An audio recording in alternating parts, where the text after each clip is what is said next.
How are we doing, everybody? I've just set everything back up. Thanks a lot for joining us. We've got a bunch of you here, nice and live and early. I'm just finishing up with the old, yeah, I'm just finishing up with the old postings and whatnot, just to make sure we're telling all the people that we're on and we're live and all the rest of it. So yeah, just bear with me a wee moment, guys. Let me know. Again, this is a Q&A AMA session, so as I'm kind of just finishing up with this stuff, fire your questions away, guys. Get them in the live chat, and we'll pick out the best one, or say the best one. We'll pick out the ones that we can get really stuck into, and yeah, we'll have good fun tonight. I'm expecting this to last about an hour or so, maybe 40 minutes. I don't know. It just depends on how many of you are here and how much fun it is for you guys and all the rest of it. 2 seconds. And the last one is over here. There we go. Boom. Bang. Video. Awesome. Awesome.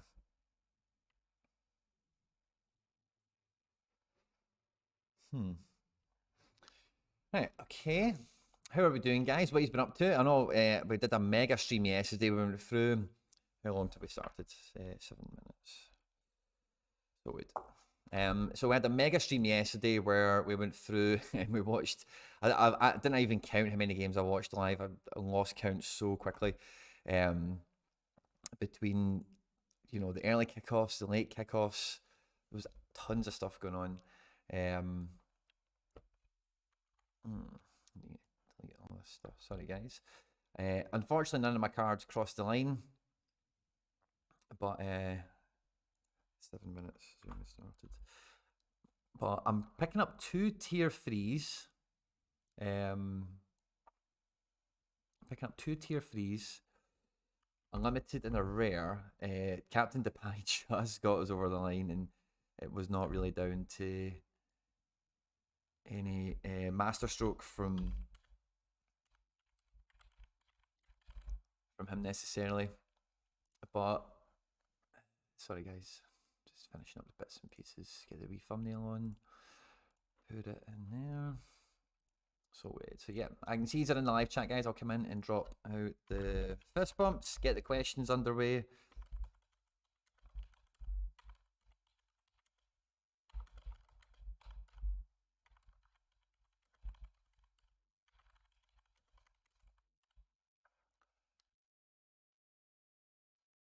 Awesome, awesome. I've actually, so I've reconfigured the place a bit. Hopefully he's like the way it's sitting now. Got the camera over there, moved it, I had to take the desk apart and reconfigure it, all the rest of it. I've put that there. The reverb's a wee bit back in the room now. Don't know if that's going to pick up on the audio, so I'll be able to do an audio check on that later. But yeah, kind of like that. I need to get this wall. I'm going to get stuff on the wall, but for now, we can hang the shirts there, and it fills up that space, and it looks quite cool, I think, anyway. So yeah, thanks a lot for joining us live, guys. It means a lot to me. We're going to be tackling your questions from the live chat, so I'm going to be pulling it up on this screen here. Can I pop out? Does this button get a pop-out chat feature again? View a live stream in the browser, edit your stream title and description, dashboard, multi-stream. We're on Twitch as well, so I think if there's any Twitchy people here, I don't mean Twitchy, but you know what I mean, then what does this button do? Probably closes it away. I don't want to close it away. There's a bunch of you here, guys. Please do like the stream, and we will get stuck into the questiones. I can put my phone away now. Close all the apps of all the interwebs. Wherever you found me, guys, please do like the post, share it around, like, subscribe, share, retweet, all that good stuff, guys. And yeah, so we've set up a new little camera. I've also got camera 2 in a better position, and I feel just much better with the old kind of vibe in here. I have been messing everything around and whatever, and the heating isn't on, so give me 2 seconds. I say the heating, I'm being a bit generous. A workshop heater. So we'll turn that on and get a bit of heat in my bones. Right, sorted. That's all the changes saved. That's everything all rocking and rolling with the old YouTube and whatnot. Lovely job, Line. I've got a nice. Oh, this can do pop out, can't it? Pop out chat. Love it. There we go. Lovely jubbly. And then I'll pull this tab off, hide you, and bring up the pop up chat again. Sorted. Right, magic. Mikey, right, okay, so where's the camera? Camera's over here. Now, I've got this camera, which I like, and I can also do a bit of this. We're going to be talking a bit more. So, fist bumps to Mikey Basson, OG Sloth, Rob SAFC, David Taylor, Connor R, Alex Wilson, Bumcrack. Good to see you all. Thanks very much for joining us live, guys. There's a bunch of here. Please do like the video. It means a lot to me. And Ed, fist bump to you as well. Thanks a lot for joining us. Mikey Basson's going to open us up. So question, if nothing changes in league structure, where do you think Limited League will be in 12 months? As already shown that T2 and T3 cards are not going to get regular rewards, only big cards needed. And with the amount of each player being minted. It's just going to come down to XP. Yeah, you're totally right. If the division structure, so what Mikey means, right, is at the moment, every region, we only have one division that the limiteds can go into. So we've got All-Star, under 23, all the regions. So it's one thing that I realized really quickly with limiteds is you don't need thousands of them to be competitive. And that is something that, you know, it feels like the market is kind of discovering over time. You know, it's funny, I heard John on his podcast, or I'm sure it was John's podcast, talking about how, and again, I've seen something similar, I think, in the live stream at some point, but like, limiteds haven't been here long enough to really know, like, oh, this is what happened last season, or this is what we could expect this time. Every new day is a new day of limiteds that we've never experienced before, a new amount of circulating. And you can say the same with rares and whatever, right? But with rares, you've got much more scope to play them. Same with super rares, uniques less. So uniques and limiteds actually have a lot more in common in that respect than I suppose any other scarcity really does, because yeah, it's just such an unlimited thing. So if the division structure stays the same, to answer your question, Mikey, T2s and T3s especially are going to be like penny. It's going to be like penny shares. They're just going to be so abundant and so readily available. They're always going to be lit. You know, the thing that you need to watch when you're judging market liquidity is, like, for example, like I was weighing up selling Juan Jordan last week or the week before.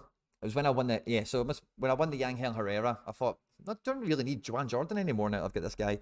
But there was 2 super rare Juan Jordans up for sale already. So, pardon me, when you notice a guy is up for sale, like in quantities, with super rares, 2, 3 is definitely a notable quantity. And limited is probably going to be excess of 10, you know. So once you get, you know, maybe even excess of 20, I suppose, in some cases. So once you find guys are listed on the market in such high multiples like that, the price of them is, there's always going to be price pressure, because there's always going to be somebody who's listing, or maybe everyone who's listing, who is like, just, I want the money back because I want to go and get something different for a different trade opportunity, or an SO5 angle, or, you know, whatever it might be. So as that gets discovered by more and more of the market, as more and more time goes on, without any further developments, then those limiteds are the ones that will suffer the most. They will be the ones that fall the hardest. And with myself with limited, I've always, like, so my opening strategy with limited, and I say this on every limited chat video, I think we've done 10 or 11, we're due a new one soon. But yeah, virtually every limited card when I buy it, the mental gymnastics I play on myself is, I think of it as the money's burned, it's gone. I'm not expecting any return financially from limited cards. That's my expectations, that's my mindset going into it. So with that in mind, I never set out, I've got about 100 limiteds now, I never really set out to get there. But so I basically, of the 100, so when I'm like burning this ETH to get into it, I know that I don't need 100 limiteds to put out 6 teams a week. Do you know what? Maybe if you're going to be super competitive, 100 isn't really that bad a number for 6 teams. I would be much more comfortable around the 60 mark, maybe 50 if you're really lean. But anyway, that's another story for another day, or another question from you guys in the live chat.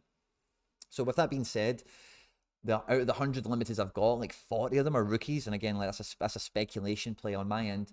And then the rest of them, it's like ex-Man City guys I like, guys are old gold, like David Silva, and, you know, the rest of them, Jekyll, whoever. And then it's the other guys like super rares I've sold, or super rares I've missed out on, or guys that, and you know, this is something I will be chatting about in the next limited chat video, but like there's 3 or 4 limiteds in my gallery that I've had for limited for about 3 or 4 months, and I've recently went and got a rare or a super rare of them, and having that exposure to them and limited has actually been a nice acid test for me to be bringing in like a rare or a super rare equivalent. David Sorare was one of the success stories of my club over the weekend. He finished in Ltd Team of the Week, had an amazing match on Friday in goals, and yeah, anyway. So without further structure, I think a lot of those without further restructuring, those T3s and tier 2s and limiteds, like, you know, you need them to come good and move into the tier 1 category for them to be a worthwhile play if you're just going to be trading the market on them. There's 30 of these here, guys. Thanks very much. That was question 1 from Mikey Basson. Please do not forget to like the stream, guys. It means a lot to me. Wherever you did find the stream today, if you can share it, like it, retweet, share, I don't know, comment, anything. Yeah, thank you very much if you do. So thanks very much, Mikey, for opening us up. David Taylor, long fist bump, long time no see, mon frere. Looking to get involved in European cards, but isn't my friend is looking to, I've heard calling me, You're saying my friend is looking to get involved in European cards, but isn't sure when to buy. What would your advice be to him? I actually had a similar. Yeah, I was going to try and David to see if I can put that comment on screen, because I used to be able to do that on the other software that was crap. I'm going to try it real quickly. There we go, on this system. See if that offers me any. No, it doesn't offer me anything. Sorry, David. So I've actually had this question from like 4 people over the last 2 weeks, maybe 5. And for me, like, European cards there's not off. So if you're asking yourself the question of, is this a good time to be buying? It feels like European cards, you know, if you're getting into that mindset, the answer is yes. The answer is you should be, you know, because you won't be looking at, and your friend won't be add-on. No one does. You don't look at the whole, every European card in the market, every Asian card. You know, when people do look at the markets overall, they will look at charts and Sorare data, etc. And they'll use key players as like benchmarks and milestones. So it might be the premium players, it might be the T2s, the T3s, something like that. So anyway, whatever field, whatever cross-section of European football you or your pal are looking at and thinking, oh, this might be the time to be picking them up. A few of the guys you'll be looking at, 100% you're going to be right about, and about 3 or 4, and then in equal portion, there'll be a bunch where you're wrong about, and their price will continue to fall towards the end of the season, potentially. And it's just about picking your winners. So like yesterday, for example, well, I'll go pull up the play page, I think I will. So yesterday when we were, so I started off the mega stream with PSG Monaco, and I went through and I was talking like, guys, I've got some ETH and I've got some rares I need to buy. I've not bought rares all year. I maybe need a couple of them. What am I going to do? Yada yada. As the day progressed, I kind of narrowed it down to like a rare defender, champ hero ideally, U23 ideally. And we were watching El Clasico, and I ended up negotiating, sending out direct offers from about 5 o'clock. El Clasico was at 8. And we ended up going out and buying an Eric Garcia yesterday. Now, the reason I say that is because I was watching the game. He had an absolute belter of a match, 91 on all round with nothing. And I picked him up on market for 0.38. Now, so that's a lot of money, right, for Eric Garcia. You know, he's went for more, blah, blah, blah, all the rest of it. But European cards, as soon as they hit form, like, look now, look where he's priced now. And let's be sorted by cheapest. He has an auction going off. Yeah, he's got an auction to go off as well. So that's what I paid for mine, you know. And I didn't want to take the gamble on the auction because his score in the El Clasico was so good. Anyway, I wish I bought 3 or 4 of them. But this is how quickly European card prices can recover. As soon as they do get back from injury, or as soon as they're on the TV and they do, score a big goal, or like Eric Garcia just has an absolutely killer, epic all-round game, whatever it might be. So, as I say, so for me, when I seen Eric Garcia at 0.38, I was asking myself that question. You know, I'm jumping on this chart here, and you know, if you didn't catch the live stream yesterday when we were doing this, I can't remember exactly what segment it was in because it was like 4 separate streams. But if we look at his price history even for the last month, I think, yeah, rare. Let's put, yeah, it's only been, yeah. So there we go. There we go. Right, sorted. Much better. So picking him up about 3.38 is still, there's mine there, the yellow one. But it's been around kind of where he's been at. There's been some lulls where he was injured and he was going for a little bit cheaper, 0.32, that kind of realm. But being a potential Spain international, Barcelona kid, blah, blah, blah, you're not going to be getting him. 0.3 is pretty much as cheap as he's went. Anyway, now, as you've just seen, everything's listed for, he's never been so expensive, has he? He's never been 0.6. No one's ever paid 0.6 for him, but that's what everyone's listed him as. And then when some of these guys go out of auction cycles, or their auction allotment gets hit, and they're only subject to be dished out as rewards, and the reward pools, as we know, Sorare do finesse them throughout the year to make sure they can have a steady flow of rewards people will always find enticing. Your ability to capture those cards, even though in theory the demand should be down, the prices should come down, because the supply will hit that, especially for somebody like Eric Garcia, who's only got 1 season issue of cards. But because that supply is going to come to an end for the season, like no more will be made until new season. If the card that we're even talking about, I'm talking about Eric Garcia, you could be looking at anybody. Even if they get cards next season, depending on who it is and the situation that you're eyeing up. So I would say if you're with the individual, take it away from the European market and break it into the individual card, their situation, their circumstance. And you need to live and die on when you buy people, you know, like the great thing about these little yellow dots and stuff like that is you can see when you pick somebody up. Like, I'm trying to think of what could be a good example in my gallery of you just need to, yeah, I think maybe, yeah, I think this could be a good one. Theo Hernandez, right? So Theo Hernandez, I know that I picked him up for half a coin flat, like almost day one auctions when he came out. I had to wait for somebody to sell him, obviously. Let's see if I can find my little yellow dot. Yes, I got him right early, and I was like, I don't care. I'm buying him. It's 0.5. I don't know what the fiat was at the time, but I was like, I'm just getting him. It's Theo Hernandez. I need him in the squad. Now, if you look at the lifetime of his price, there's been ample opportunity, even really soon after I picked him up. So when did I get him? 27th of March last year. So he's coming up on his 1 year anniversary. But even then, as of like the 15th of May, Bobby Perez bought one. June, you know, even in the same day, there was ones that went a bit cheaper, perhaps. Was that, yeah, same day, different times, you know. So, and again, as you watch throughout the lifetime of the card, he's went for much less. But when I buy that guy, I'm like, I don't, you know, if I can afford to pay the 0.5 today, then I'm not too concerned if later that day somebody picks him up for 0.42 or in a couple of days, you know, that was, don't get me wrong, that does get sore when they half in price. You do feel like a numpty, I'm not going to lie to you. But even when that does happen, you've just got to live with it. And it's like, well, I wanted the guy on that day. I agreed that with myself or with the seller, in this case, I bought it off the secondary market, that would be the price I would be happy to spend. And, you know, you just got to live and die by your decisions. You can't time everything perfectly. You can't always be the yellow dot at the very bottom and the blue dot at the very top. It's, you know, not many people do that, you know. So thanks very much, David Taylor. Hope you and your pal have happy hunting. So yeah, break it into individuals rather than the European market. Was 11 games for me in the end. I don't know what that means, Mikey. Oh, that's how many games you watched yesterday. Wow, that's amazing. What a day we had, eh?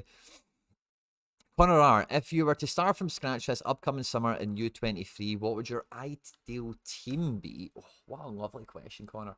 So if I was to restart the entire gallery today and I was to build a U23, what we're talking about here, rare, limited, don't care about the region, you do care about the region, flesh that one out for me, Connor, and I'll definitely go head deep. I'll definitely dive in the deep end with that one. Alex Wilson, evening. Still a new player, sticking to limiteds. Thoughts on sticking with the Russian league, particularly foreign players? That for me is I would be nervous doing that kind of strategy because like there's so much. Like I was mentioning again. Funny, when I did the Valencia trip, that was one thing John said to me. He's like, you apologise for yourself far too often. And the amount of people that say it to me, it's one of these things. Anyway, sorry if you heard me saying it already. But I like to have I like to go into these positions, whether it be a speculative card, an SO5 card, whatever, knowing a very controlled range of outcomes are going to happen. And I can deal with, you know, the worst case scenario, they don't get the transfer, or they don't really recover from the injury, or the best case scenario. And then you try and extrapolate what would be the most likely probable outcome. With that kind of thing, with the whole Russia thing top to bottom, I just, honestly, I couldn't, I would be nervous. I would be terrified putting my money into it, me personally, because you just don't know what's going to happen. Like, Opta could pull out, or FIFA could expel them, or anything could go back to normal, or all these teams might leave and then something else could happen with legal claims, and then who knows, man? Who really knows? Me personally, like if you're involved with Russian leagues already, and I don't know if I have any Russian league, I've got some limiteds, I've got Zakharyan, Safanov, then fine, you know, because they're all still getting scored and whatever as well. But me, I'm not a big like gambler in that sense. I don't like to really push the boat out on things and hope like. It's funny, I was talking to McBride this morning and he's talking about Shakhtar lads, and I'm like, wow, man, like if you've been doing that Shakhtar play this whole time, then fantastic, there's potentially a really good outcome going to come from that. But I wouldn't start that Shakhtar tactic today because, like, you know, I just wouldn't. So each to their own, you know. And again, whenever I do my profit sheets and all that kind of stuff, like I say it repeatedly, I don't think, and it might look the way I title the videos and all the rest of it, right? But I don't think I'm like the I'm doing the absolute best of anyone else in the world ever, you know, playing this game and how I move and whatever. But I'm always like really proud of how well I do for what I've had and what I've been, you know, what I've brought to the table and whatever. And you know, there's people who are well more adventurous than me. Like McBride, honestly, he's got balls of steels with some of the stuff he buys and how well when it pays off. He does accept his losses when they come, you know, but I admire that so much, and I'm not made of that stuff. So, Alex Wilson, I'm really sorry, buddy, but I'm not really able to help you with any constructive thing other than I would be terrified to deliberately go deeper. But guys like Safanov, you know, if you're, you know, Safanov's a tough one because like he's clearly the best young goalkeeper in Europe, I think, by all measures that we would use. And surely he wants to further his career. But up until very recently, even pre, you know, the Russia situation, Safanov was like, there was speculation he was going to sign a long-term deal at Krasnodar and be like the village hero, if you like. So maybe his motivation to move to Europe isn't as big as you may think it is. Zachariah, on the other hand, he's a bit young and a bit more. He's a guy that I could see fancy himself in a big league. Bumcrack, it's looking like 350 points is the par for having a sniff of a rare reward these days. Do you think a new tier 4 is required to keep us mere mortals interested? I.e., youngsters who haven't made their debut, long-term injured, L40, L50 crap, or you know, 0. So cards with short-term utility that may be useful in the long-term game. I worry new starters may become disillusioned. The tier 4 thing, or even I'm still getting used to how, you know, how I should be sitting and whatever. The tier 4 thing is interesting, right? Because like I think it's been leaked, it's coming in terms of the restructure of the pool. There will be a tier 4. I think that was found somewhere by somebody. So I think it's coming, right?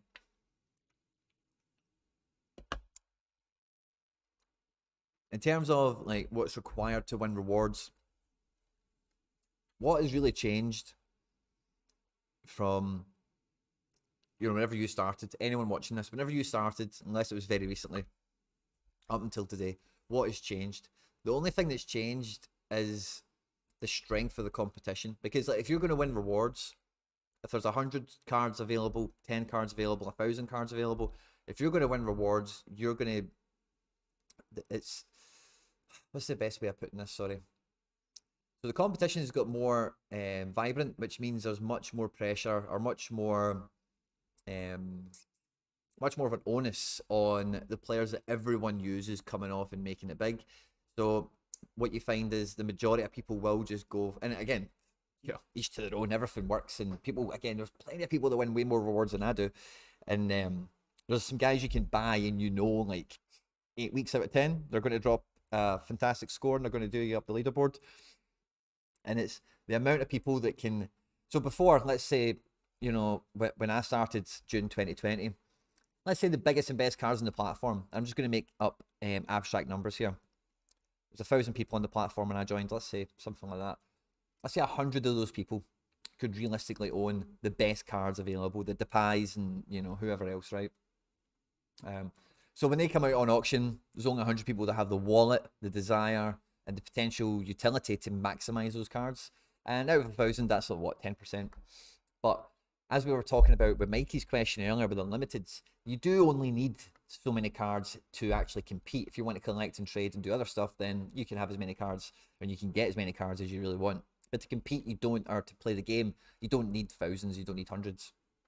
So at every level of the game, that saturation point, if you like, for an individual player happens on all these different scales. So rewind back to June 2020. There's 100 out of 1,000 people that can get the biggest and best cards and whatever. So you then end up with, and Mark, You'll Never Walk Alone's a great example of this when it comes to Liverpool, but like you would then have 100 accounts congregating the best cards, the Hans Vanikens and the Moriokas and whoever. Now there's 100,000 users, okay, that owns one card or more. That number would be bigger now, of course, right? And the most powerful cards, there is more of them, right? There's Lautaro Martinez. I don't know why he was the first one I said, but there's like, I was thinking Inter Milan. You know, there's lots of clubs now, there's lots more clubs, full leagues, different regions, all sorts of stuff going on. And there's lots of great players everywhere. And now, rather than out of the 100,000, you know, there's been 10,000 people across all scarcities or rare or whatever you want to think of it as, they can get those cards. There's now 25,000, and again, all these numbers are just abstract to make the example. So what it takes to win a reward, unfortunately, is nobody's problem other than yours and mine. You know, it's not down to Sorare, it's not down to the market, it's not down to the thing, because like, you know, if we were all crap at this, the scores would be much lower. You know, if everyone, you know, if there's enough people that are interested and engaged, they're always going to build strong teams no matter the budget. And we've seen that with the special weekly. You know, I think the team that won the unique was a limited team. The guy hadn't been on the platform terribly long, if memory serves me right. So it sucks that 350 points barely gets you anything. I can remember having 350 in my head as my target of like, get 350 and you'll get close to the podium, or you'll do some damage or whatever. And then now, obviously, as you say, you barely get a sniff towards anything. You need to really be breaking 400 to feel like having a credible chance. And that does stifle the new user, the low budget user, completely. Of course it does. The problem, the solution to that, adding in tier 4s eases that, but the same problem that we all kind of face now with winning rewards, if they break the tiers up and whatever, will ease that pressure, but over time it will return. It's the same thing, you know. So then there becomes the requirement for more competitions that people can enter and that you can't. So the great thing about Sorare now is, like, if I put in my Ferran Torres into a division, that's the only division he can go into.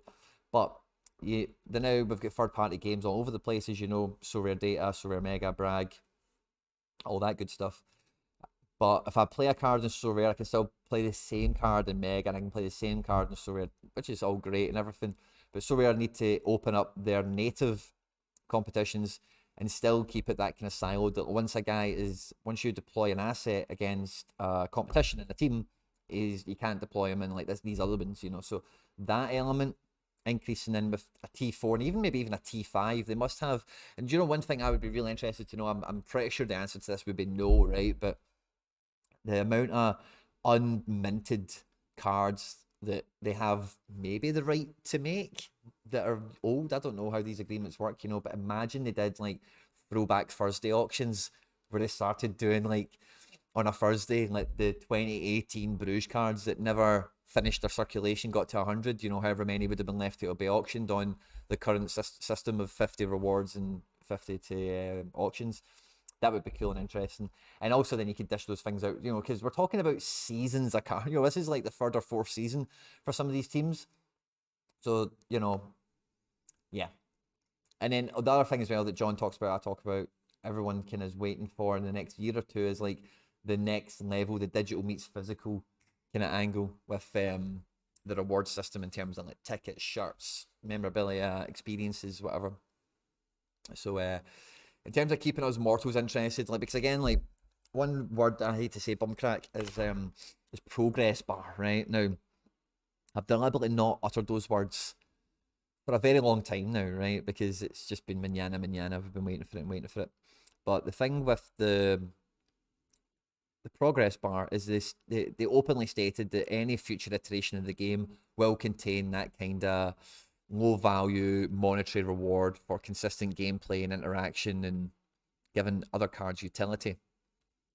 So because that has pretty much always been it's been stated now as pretty much will always be a feature of the game, then I think that's what's going to keep us mortals interested, as much as then like what do you call it, other game modes that will reward other stuff as well. And it's about, because the competition, you want the prizes are amazing because the competition's good, you know, like you want the competition to be ferocious, you want it to be difficult to win, you want to, you know, because like the buzz of winning when it is so hard, it's just different, man. Like, I've been here now for going on 2 years, and like winning always feels great, don't get me wrong, but winning today, like, even really no matter what, I've got a tier 3 reward rare to win, which is going to be horrible, I'm sure it is, but I'm still buzzing for it because it's like, yeah, I got a card this week, like, it meant a lot to me. And yeah, my gallery, my club's pretty big and whatever, but it doesn't mean that you still don't get buzzing to win. So like, so yeah, I think that's the best answer I can give you, Bumcrack. I'm sorry.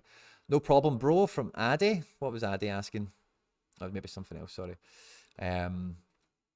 Joshua Sukar. This particular game week, only 75 rewards and limited All-Star. Now, obviously, there's a lot of teams that will have DNPs, But do you think this is not pathetic, considering they're trying to rush out the minted auctions with 15,000 entrants? So, Joshua, the kind of thing that would stop me being upset about the prize pool for this game week, and let's pull it up on screen so we can have a look about it, right? The prize pool this week is International Week, right? Now, the way the prize pool is structured is based on they will dish out cards per licensed teams and licensed players available. So when we look at the matches, we're going to have, right, so this is the Colombian League. We've got no teams licensed in this division, right? We've got World Cup qualifiers. There's no teams licensed in this region, but there's lots of players because a lot of these guys are from Europe, Argentina, Brazil, MLS. There's lots of these cards individually licensed, which is cool, and that's where we get some of the rewards from. Same in Europe. Do we have any of these nations licensed? We don't.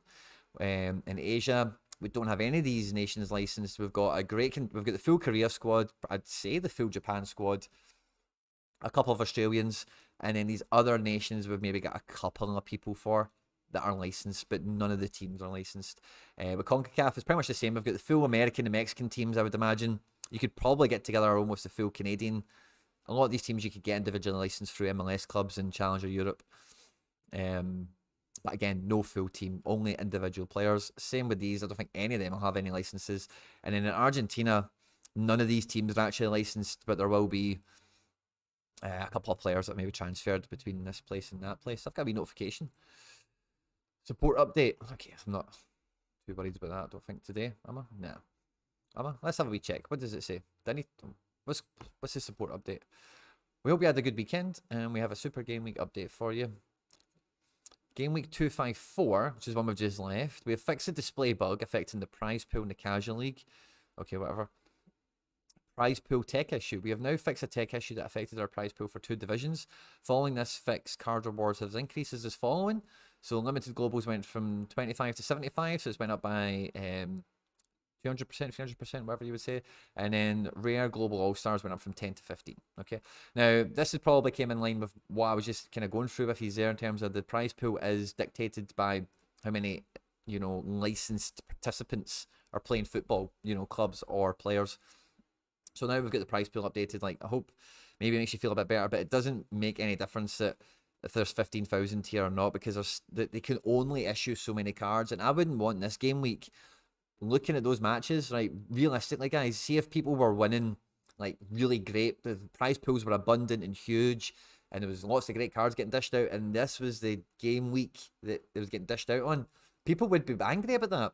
People would be angry, saying, like, oh, this is nonsense, and should be a proper game week, and oh, people just took advantage of it because they seen the calendar, and they bought this goalkeeper and whatever. You don't want lots of you don't want the prize pool getting eaten up by these... excuse my language, these shitty game weeks, To be honest, you want them to be saved for when you've got your good team available, your best team available.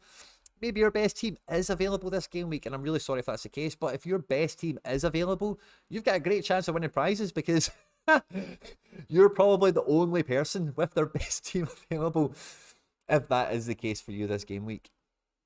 So yeah. Let's go back to the big shot, and we'll bring the chat back up. So that's kind of where I'm at. With that, Josh. Connor Aspel, this week's rewards are crazy. Last international break had 500 in D5 with no European teams. Now there are 75 European teams in. I don't think there's that many European teams in it, but Connor, that would really sway it. Dynamic rewards are a disaster. I think they are.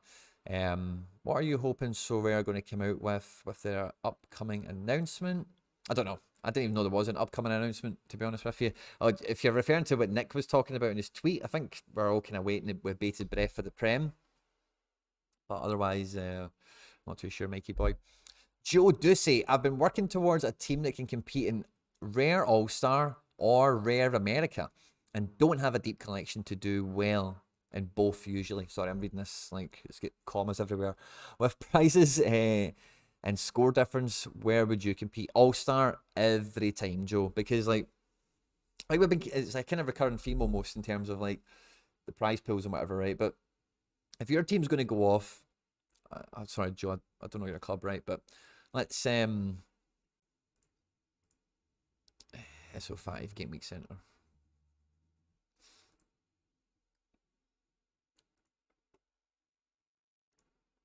Maybe McBride would be a good example. See, it does this every time I come on to McBride's bloody division. Let's see. Let's just go All-Star Rare Pro. Okay. So Phantoms here, right? What's he got? A Langerack, Martinez. That's a bit of a hodgepodge squad, isn't it? Bombazzo has got the basically a Bayern stack with heel in it. Don't think any of these are going to be out and out teams, are they? It's just going to be all the big hitters all kind of smushed together. Yeah, lots of the Ajax contingent, whatever. If your team is going to pop off and get 500 points, you will do well in Rare and you'll do well in America Rare, regardless of how big the scores are throughout the week and all the rest of it, right? But if you do reach the podium or you do reach the Star Rare pool or the Tier 1 pool, or even the Tier 2 pool, you always want to be giving yourself the best chance of getting the best thing possible. And it's not in America. Even when the rewards do get fixed and we do get the new season issued cards for whatever, you know, when America gets fixed, basically, it still probably won't be the case because you'll still, or most people anyway, the market that you're selling into is still always going to really want under 23s and European players, really, you know. So if you're winning an over 23 Champion America guy, there's just less of a market for it. Now, equally, when you go into global, you could get an over 23 Asian player, and some might argue there's even less of a market for that. Some might argue there's even more of a market for it. Who knows? But the point being, you do have that opportunity to get a U23 out of that. You do have the opportunity to get European-based players out of that. And as well as if you do hit big, you know, the podium pays out better. You know, if you were to win, you want the best win possible. And that's the podium payout of what ETH is on the table, as well as, you know, the star pool itself. So that would be my advice on that one. Let's get the live chat back. Right, okay. Thank you very much, Joe. That was a lovely question. So Connor R's back. So over the summer, so targeting Asia and America, U23. Division doesn't matter, just the players. I'd personally be going for D3 and D2. Nice.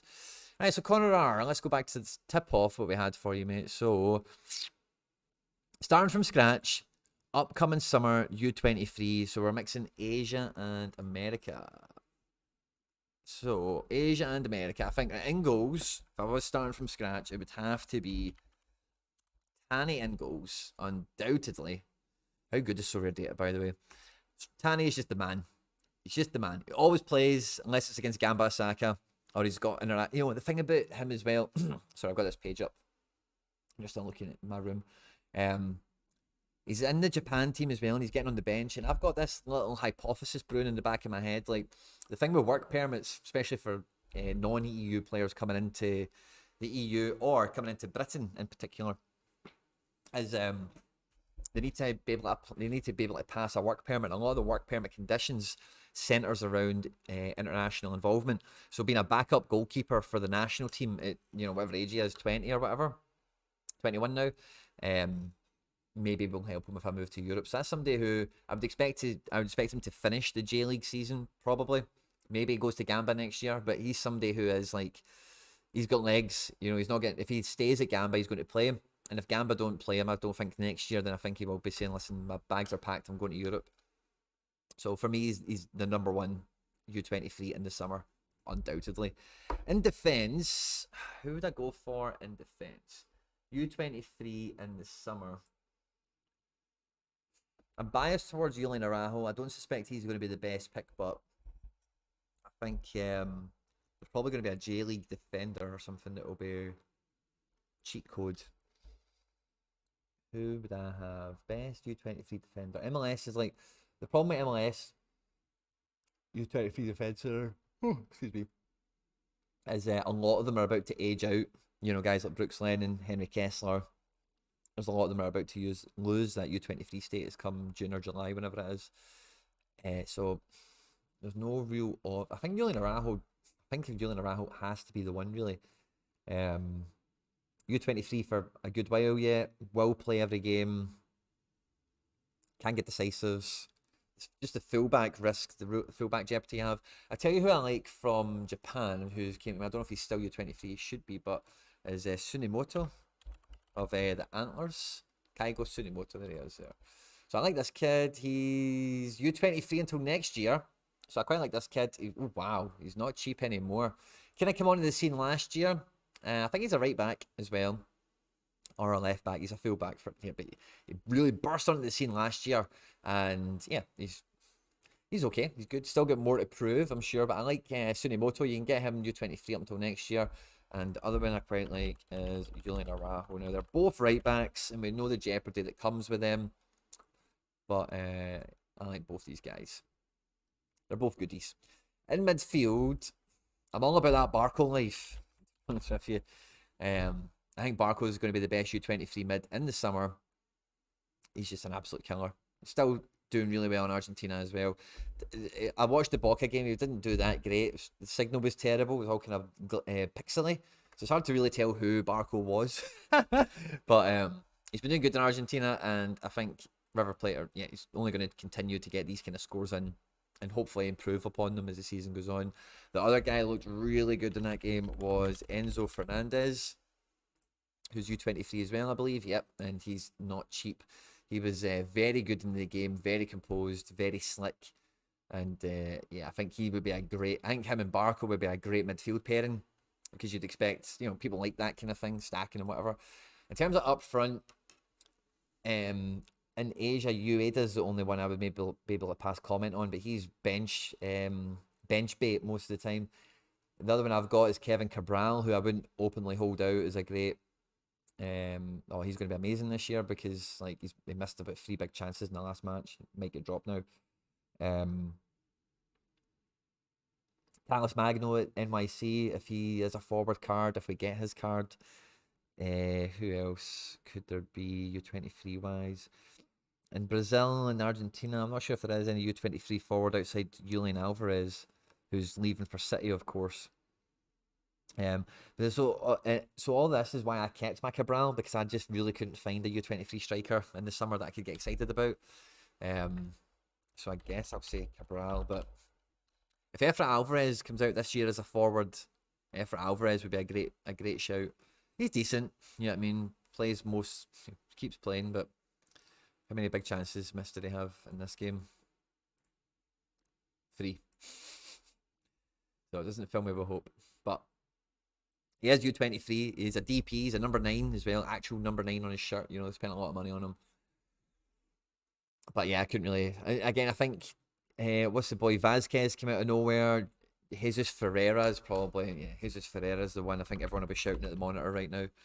Jesus Ferreira, Quinny, got a hat-trick at the weekend. Yeah, no, not cheap at all. Absolute monster.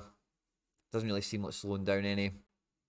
It's not been as great this year as people thought it might have been, because of the way it ended last year. But by all accounts, Paxton Pomacals look good as well.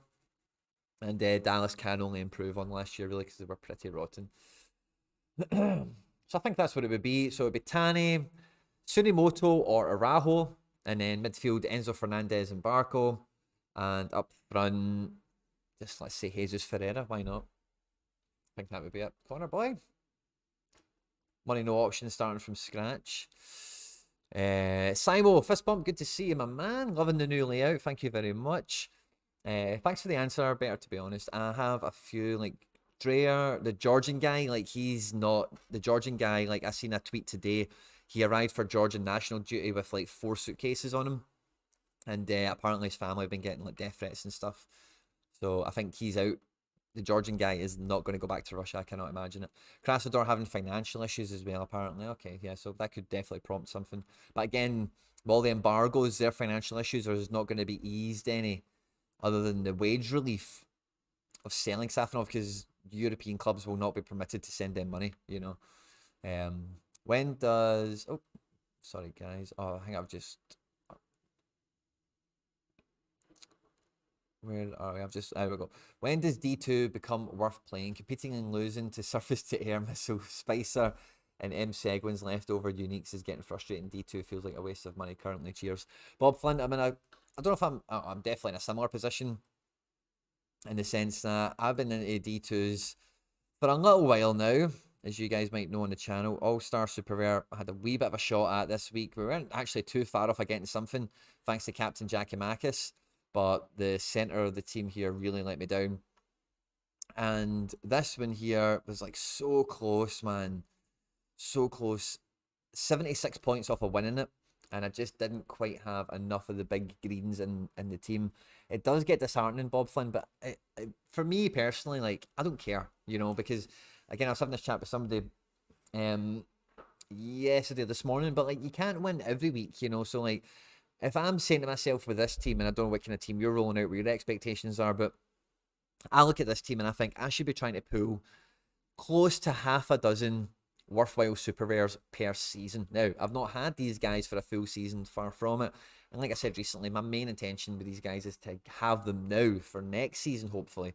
So anyway, if I'm only projecting and forecasting maximum half a dozen over a season, then when is that going to happen? Is it going to be like the next game week after we come back from international duty? For example, Celta Vigo have Real Madrid at home. You know, Celta Vigo at home. Now, Celta Vigo did actually quite well against Real Madrid in the Bernabeu. We won't go into that. Celta Vigo were winning at half time and then threw it away in the second half. But I know I'm not going to be in amongst it that week. You know, I know I'm going to be in amongst it when they have a tough, they have an opponent for these guys who should offer them goal opportunities. So it's disheartening, but it's about making sure you understand, like, was that a week? You know, what would really dishearten me is all of this hits. You know, Denis Suarez and Braze, they got a decisive each. Jimenez, yeah, he could have scored a bit better, but he got a clean sheet, and, you know, how much more could you really ask from a defender who didn't get a goal or whatever? Goalkeeper, cool.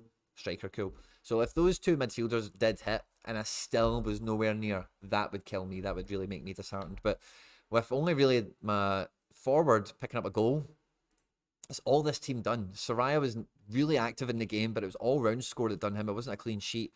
You know, 10 saves he made. The guy was on fire. So yeah, it's about there's a word. It's at the tip of my tongue. Let's go to this camera. I can't think of the word. I'm sorry, buddy. Setting your expectations is kind of the punchline.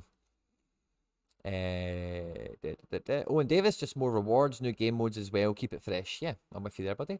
It does seem to be the case that you need 4 decisives per team. Yeah. Well, I think I'm thinking once I've had 2 decisives, as long as I've got some guys that can do well on AA, it's so different. It depends on the region. It depends on the division as well. Like, as you've seen, that team I just showed you there was right 70 points, which including the multipliers that these guys get, is hee-haw. 70 points off of winning it with 1 decisive. And, you know, the goalkeeper is AA scored a good, but that's maybe the equivalent to his decisive typically. So let's just say we'll get 2 decisives in that team, which we didn't. Then, yeah, I suppose. It depends on the division and everything. We've been going for almost an hour, guys. I was hoping to kind of keep it around this length of time. I've got a bunch of comments to catch up on, so let's get through it. And let's see what else we've got here. Josh is back for another one. If you started Sorare today with a budget equivalent to your gallery at this current point, would your strategy change at all? Potentially a higher emphasis on SR uniques. If I was to restart, actually I had to answer this recently for somebody else. I can't remember who. But if I was to restart today, like if you, what did I just value the gallery at? Let's go and check it out. What did we just value the gallery at? Oh, I need to take a wee breath. Guys, there's 55 of you here. Thank you very much for joining us. I hope you're enjoying the content. Don't forget, guys, it's like on arrival on these streams, okay? So smash that like button, help a brother out. Hope you're enjoying the live stream. Drop your comments in the chat. So I value the gallery currently at 78 Ethereum. So if I was given 78 Ethereum now, I really don't think my gallery would change all that much. So let's see. I've got 97 rares, 44 supers, 1 unique. I'd maybe have a few less limiteds, maybe a couple less rares. Not much. I'm really talking like maybe I'd have 75 limiteds and 75 rares, maybe something like that.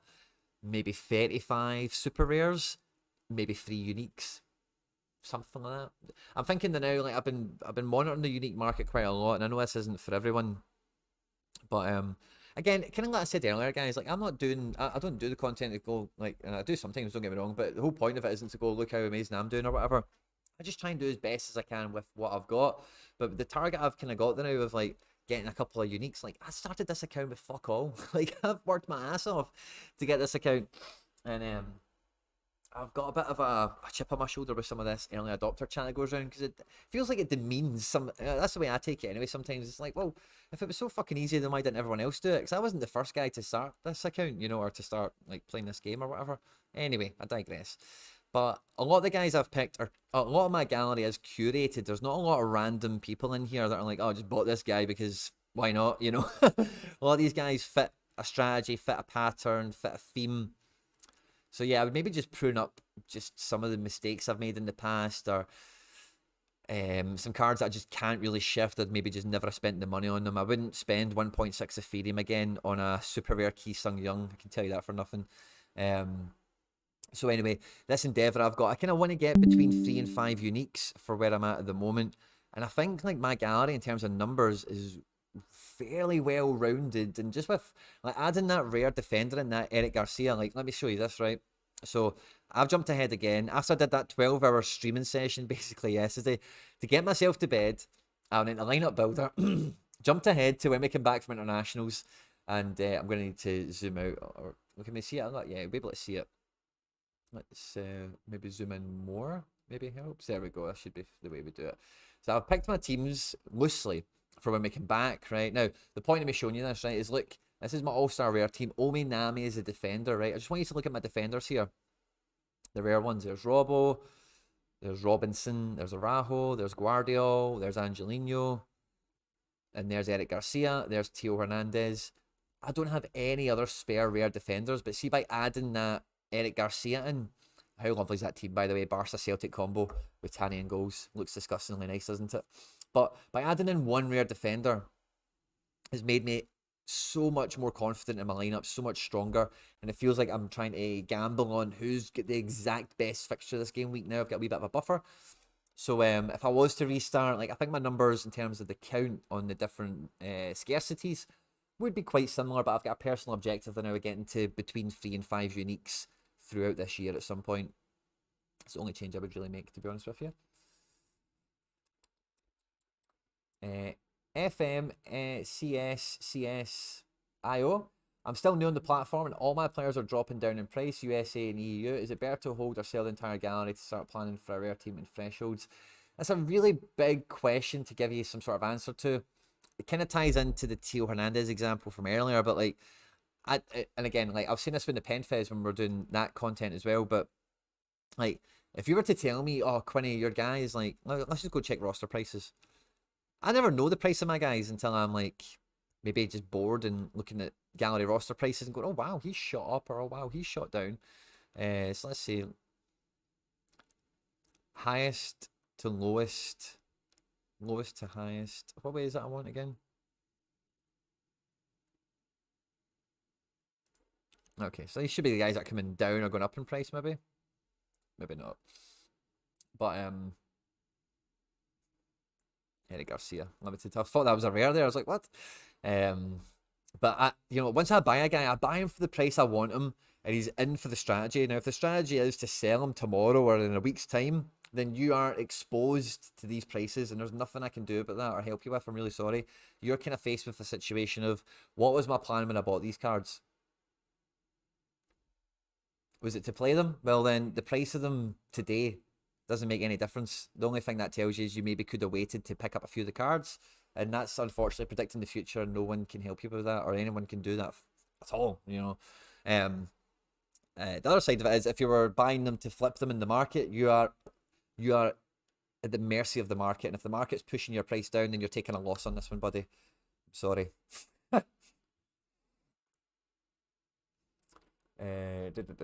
Licensing agreements, yeah, old card stuff, yeah, Mikey, I think you're right on that. How would you advise refocusing your mindset after making some mistakes and knowing about it? I know where I've went wrong and have almost sat back and let it got worse. Yeah, so I actually had a really similar situation this year, Chrissy, like the now over the last month or two, when I've been like, basically on the, I've spoken about this recently enough, when I let the Darwin go, but I think it's just so I think kind of the Eric Garcia purchase kind of helped me, and I think there was somebody else I recently brought in that I was super happy about, and it is maybe like, so wherever your mistakes are based around, yeah, it was Soraya. The last 3 cards I've really picked up these 3 cards really set me back on. I was like, yeah, things are good, strategy's working, I've got a good, things are working for me. And these guys all kind of fit, I guess, a similar kind of mold, and it was the model or the aspect of the club or the gallery that I also was feeling really bad about. Like, oh, I've made these such crucial mistakes. Like, I should have kept the Maxi Gomez. I shouldn't have spent that money on Paco. I shouldn't have over traded to bring in Enes Unal, and that is paying off because Enes Unal is like, a bottom because he's showing his worth, But I definitely could have got him cheaper had I waited. Anyway, what's done is done, and it's just kind of what's in. I think once you realize what your next forward step is, and then you action it and you execute, I think those kind of, monkey on the shoulder of, oh, you fucked that up, mate, or, oh, mate, this is getting worse, do something about it. I think that kind of goes away once you realize what the next step is. And what is the next step? Is it buying another card? Is it buying another 5 cards? Is it selling 3 cards to buy 1? Then if you haven't discovered that, I think that's the magic answer that you're looking for.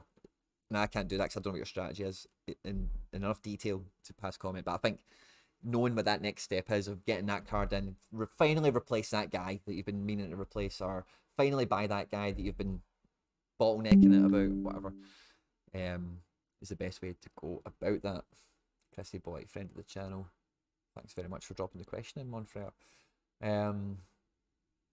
To give reference, in week 250, my team would podium in America, but tier 2 in All-Star. But I was favouring All-Star. Wow, interesting, Joe. Now, part of that reason would have been because the prize pool in America has been so atrocious that the best American cards haven't been getting played there by anyone, So even though, like, that week you should have went for America, and that's a kind of Kansas City Shuffle effect. If you don't know what the Kansas City Shuffle is, it's something we do here on the channel where everyone else goes right, we go left. So I predominantly will go for All-Star with that tactic in mind. But if we were talking about like the last couple of weeks and the now, and between now and when the new season cards come out, while the American prize pool is terrible, if you do have a team that based on recent scores and on form and projected scores, whatever, you can chase a podium. And it's part of the thing we we're talking about earlier, is how ferocious the competition is. In Champion America, the competition is not that ferocious because the rewards are terrible, So it might be a wee case of picking your battles. Have a look at the prize pool, have a look at the fixtures, because all the big cards, the Carlos Hills, the Zilla Ryans, all these guys are not going into competitions with bad prize pools. So yeah, thanks for the context. It really did help me, and I hope we've helped each other. Not sure if you've already answered this, mate, but what player would you say is the most underrated value-wise on Sorare? Now, the best way for me to answer that would be by looking at my guys, and when I think, oh, I could never, that's too low, I couldn't sell him for that. So let's have a wee look at I've got this in some mad order now, don't I have variance? Let's ding that. So let's do just highest price, and we'll scroll down. So we're looking for somebody who I think is undervalued, okay? So, and again, these values that are on Sorare data, you need to take them with a pinch of salt and fully understand them, but I wonder who could be the most underpriced. I was going to have a wee sweetie, but I think I've finished them all. Haaland just came down. When it gets to the point of I would be tempted enough to buy another one, but I definitely wouldn't want to sell the one I have. That's the kind of player I'm looking for. And again, I'd be best placed to comment on something I own, because I can really then comment properly on their value. Whereas me just diving into charts and markets, I could just pull out any old shite and be totally wrong about it. I'd rather give you something. I think Koki Machida actually might become a really good shout, so we'll come back to Koki Machida. Maybe Brais Mendes. So let's go with Koki Machida first, right? Let's have a look at him. His rare. So I don't, and again, I would need to qualify this by I am actually in need of doing further research on St. Truden and their outlook, but it does feel like Koki Machida is coming in to be part of their best 11, and he's been doing well as he's been in. So anyway, yeah, he's not been getting many minutes, so now he's just transferred in from Japan. When he has played, like you can see when he's transferred over, there was a cup game here as well, but he scored, and he had some issues with his passport or his visa or whatever, and he just wasn't in the squad, and then he was back to training and all the rest of it, and then he's been kind of in and out the team, but as you can see, he's got big AA potential and he's decisive capable. In this team, he'll be playing right side of a back three should he break into the team.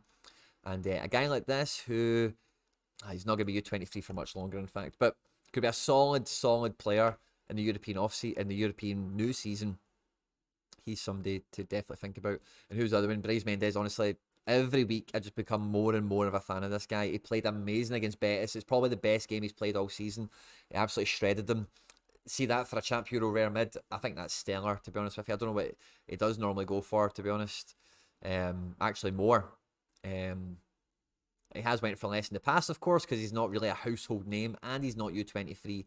His price will probably come down a little bit further if you leave it alone for a bit over the international break. But I think he's definitely undervalued. He is in Spain national teams. I don't know if he's made this actual international break, to be honest, but he's been in a bunch recently, which is part of the reason I bought him now, even though I've been following him for the last 3 seasons or whatever. Ben Henrichs has got into the Germany team, but Leipzig are so rotation heavy. I would be nervous to say him to you, to be honest. If Kyogo Furuhashi is trading at 0.288, then he is definitely the most undervalued player at the moment. That's still really good for a Kyogo, by the way. His price, it's just down to his DNPs. Like, he is not, he's not got any worse, man. I don't suppose he actually, but I think ETH was a lot more expensive back here, wasn't it? So when was this? February? Last year. Yeah, so... Oh no, it's not February, that's December. Yeah, so December. Yeah, so this has been ETH's like $3,000, you know. 0.4 of an ETH, so what's that? About 1,500 quid? You know, so it's... And again, if you look at the price of Jota, now Jota's U23 also, but Kyogo, that's... Again, if you can get this price down a bit closer to these kind of numbers, I think that's wildly undervalued, to be honest with you. Anyone else jump out at me?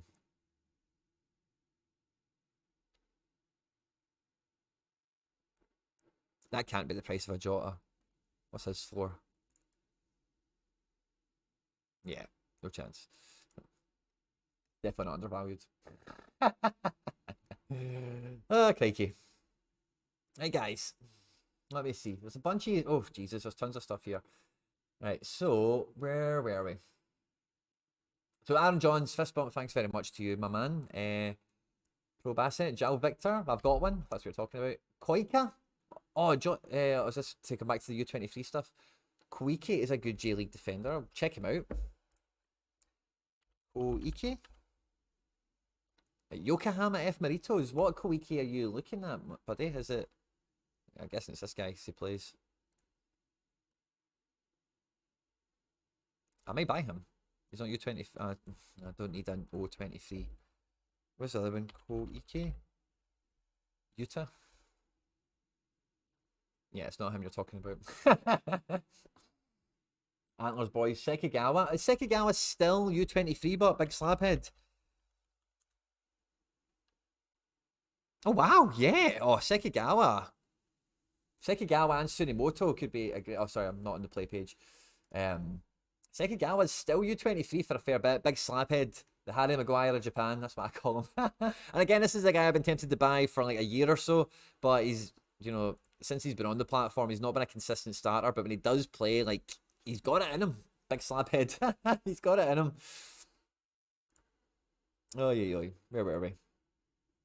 Jal Victor has his U23 through to 2023. Plays CB, has midweek games with Corinthians and bangs AA. Oh, cool. That could be somebody I'm after, by the way. Where's my hit list? U23 rare defender that's non-EU. That might be the guy I buy. Let's go check him out. I know that was an answer to somebody else's question, but... So, also my rookie, Jal Victor's got no club at the moment. Corinthians, yes, it's the Corinthians guy. Cool. Let's go check him out. Cool. Damn it, man. He's just not cheap at all, is he? Wow, yeah. Nice. Might keep my eye on him. Great shout from that man. Great shout from that man.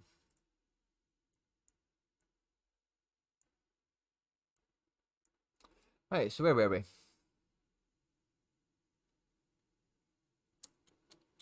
Ueda's in the team every week now. Oh, brilliant. Fantastic, Jeff. Thanks very much for that. So, Ueda's a great shout for our U23 forward.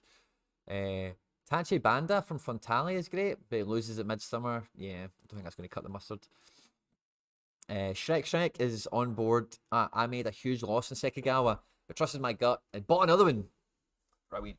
And that's what Shrek done in terms of finding an undervalued player in the market. It's just the exact same thing I've just done. Went through the guys that you've got and see, wow, that's just too cheap. Braveheart, in terms of team structure in Rare Pro, for which positions would you prioritize your super rares? Goalkeeper and forward, probably the most expensive. So defender and midfielder is the most common. But see, in my experience, like, I think a goalkeeper play as a super rare is so underutilized and can be a really good. I'm talking over here. Sorry, you're over here now. Surface to air missile does it. I've done it a few times with Slovic. I'm tempted to do it with Soraya, but I've got too many other super rares and it doesn't make any kind of sense to do that for me. But I think the goalkeeper is very underrated or undervalued because, like, going from buying like a rare middle of the road goalkeeper to a super rare, that gap's not really that big, but you're potentially going to have the best scoring goalkeeper or one of the best scoring goalkeepers every game week in terms of their contribution to your team. As we know with the Rare Pro division, sometimes it would be way smarter to just get five really good rares and play that. But see, even if you did that and then you just, depending on what goalkeeper we're talking about here, just made it a super rare goalkeeper, then you're getting more points for what you'd have played in the 5 rares anyway. And then from there, I would just really be looking at opportunity, somebody that you really like at the price, and I wouldn't worry about their position. And I would just think of them as the other super rare that goes in. I think that kind of strategy could go really well. FC Barcelona, my club, is really based upon the strategy of going double super rare in midfield predominantly. Because I just like midfielders having the potential to even just get an assist. They can do a goal line clearance. They can just be involved in the match a lot and get close to 60 points anyway. So I'm quite midfielder heavy for that reason. But I definitely wouldn't rule out going goalkeeper and then just any position, forget position if you do that. Just look for the best other super rare to fill the 5.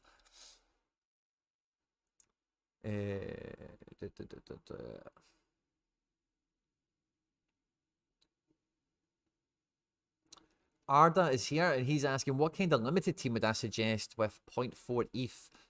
I would probably 0.4 ETH. What kind of limited team would I recommend? I'd probably go, especially if you're wanting a team to play around with, like, for the now, I would probably be looking at, South America. Or Challenger Europe is, again, the thing with Challenger Europe is there's not long left to run before those cards will go dormant, and then you'll be back to the drawing board anyway. MLS is the safest bet because you're going to be able to play them between now and the World Cup every weekend virtually between now and then. So MLS, if you've got 0.4 and you just want guaranteed, like, I can play every week and I can have fun and I can follow the matches, I can watch the highlights, and maybe I buy a guy that's a bit cheaper and I can flip him and I can win a reward that improves my team. If that's what you're all about, I think MLS is probably the safest bet on the platform because their prices now are going to start to freeze and go down. And then when the new, especially when the new season cards come out, I was saying this recently, but it's going to kill or cure a lot of the prices. So a lot of the prices in MLS when the new cards come out are going to tank. And some of the prices are actually going to keep going up. We won't know that until the auctions happen. I'm now talking over here and you're over here. I'm sorry guys, I'm losing the losing the yield bearings with the camera options. I've switched back now. We'll check in with the chat. I don't think we've got much left to go through, guys. We've been a little bit longer than what I was expecting, but I think the chat's all been really good. I think I've spent more time with you in the last 24 hours than my girlfriend. Score, I can believe it. I've definitely spent more time with you than my missus, I can tell you that. It would be hard for Vissel Kobe to get much worse. Sack the manager, says Jeff. Good to hear. I'll keep that information in the front of my mind when I'm looking at Vissel Kobe players. What card would you most like to see minted? Sean Keegan, that's a great question, and I don't know what angle you're thinking about when you ask me that. What card would I most like to see minted? I'm going to say Ryan Gold. I want a Ryan Gold. It should have been here fucking ages ago, and I want a Ryan Gold. So that's the card I want minted the most. Ryan, Scottish Messi, Gold. With European players dropping and selling, is it actually more easy to win in Champion and Challenger? Maybe, Dimitar. But, it depends on who's selling the cards. If, like, So if we look at Champion Euro and Challenger Euro, right, and you're thinking, oh, maybe they're going to get a bit easier now because everyone's selling their better cards. I can guarantee you right now, let's say there's 1,000 people that enter those competitions. The people selling the cards that will actually make an impact negative to their SO5 are not in the top 70% of the leaderboard predominantly. So the people that are selling those cards are the ones that you could overtake now in game weeks going forward, that were the guys that all 5 of their guys magically hit this week, and you know, whatever. So all those guys will be selling their key piece to get a lot of ETH in, to get a lot of money back in, so they can go buy an American card, or they can realize some profit and withdraw, or they could do whatever. So yeah, it should make the field a bit easier, but I don't think it'll make it quite as easy as you maybe anticipate. But definitely a great train of thought, Dimitar, and I really like that angle that you come at that from. And it's the same kind of way that I think about looking at these competitions, because the head count tells you very little about how competitive that tournament's going to be. And I like the way you're thinking about that. Not just that the market's going down, but also it's the people that are moving the cards out. Maybe those cards are going to start congregating in the hands of some market whales, you know, because they're the ones that are going to sweep the floor of the high value cards that are going undervalued. So yeah, very good train of thought, Dimitar. I like that. It's giving me some food for thought. There are so many strikers at Celtic. Yes, there are. Sekigawa is a massive train wreck, says David Peters. I think that's maybe why I didn't buy him last time, is maybe you said that. And it put me off. Song Young Woo is a U23 with amazing scores. I'm just going to check him out. And I think that'll be the end of the stream, guys. Thank you, bro, for recommendation. I will look at MLS. No problem, Martha. That's definitely the easiest. Like, if you just want to, yeah, I've already said it, but I'm glad. Yeah, have a wee look and feel free to join in other streams. Let me know how you're doing, and we can talk about it. I know a lot about MLS. I watch it most weeks. Didn't actually watch. I watched one game this weekend. I watched half of games. I watched the first half of Atlanta and the second half of LA. So I'm going to check out this Korean guy that's been recommended to me. So I do have the requirement for non-EU players, as you guys will know. I've got a little shopping list. I'll share this with you as well before we go. This is a Ulsan Hyundai guy. Oh, wow. His scores are tasty, and so is his bloody price, man. I'm looking for one of these guys that's like old school priced. It's still cheap, you know. So, guys, I've got some requirements. So, at the moment, FC Barcelona, this is an official statement from the club. We are in the market for, I did have non-EU forwards down as 4. That was from the whiteboard. But since then, we have one Raul Ruidiaz rare. So I need 3 non-EU forwards. I think at least one of them is going to be MLS. And I ideally want one from Argentina and one from Brazil. I need a U23 rare defender that's non-EU. That's the only requirement I've stated. I have a requirement for an America midfielder. All these are rares, but the America midfielder I want is either going to be Ryan Gauld or it's going to be somebody in South America. I need an Asian forward. That's it. I need an American defender, and ideally I want this to be South American. And then I need under 23 SRs. X2 is what I've put. So I've got no idea about positions. I'll need to go back to the board and iron that out. So guys, this is something I'm going to be looking at chalking off over the next kind of 6 weeks or so. And if you can help me with it, lovely. And I will be doing it myself as well, and I'll take you through the avenues of how I'm trying to identify targets, who I come across, what price I end up negotiating. I'll be kind of doing that as I try and reinforce myself back in for the summer after selling off some cards for profit to get this European position that I've managed to build. I hope you've enjoyed this Q&A AMA, guys. It's been lots of fun. Please do not forget to like the stream before you leave. If you haven't already, do subscribe, comment, all that good stuff, guys. Thanks very much. I'll see you tomorrow for some other content I'll be making probably at some point. Stay out of trouble, and I will catch you on the next one. Take care. Bye-bye.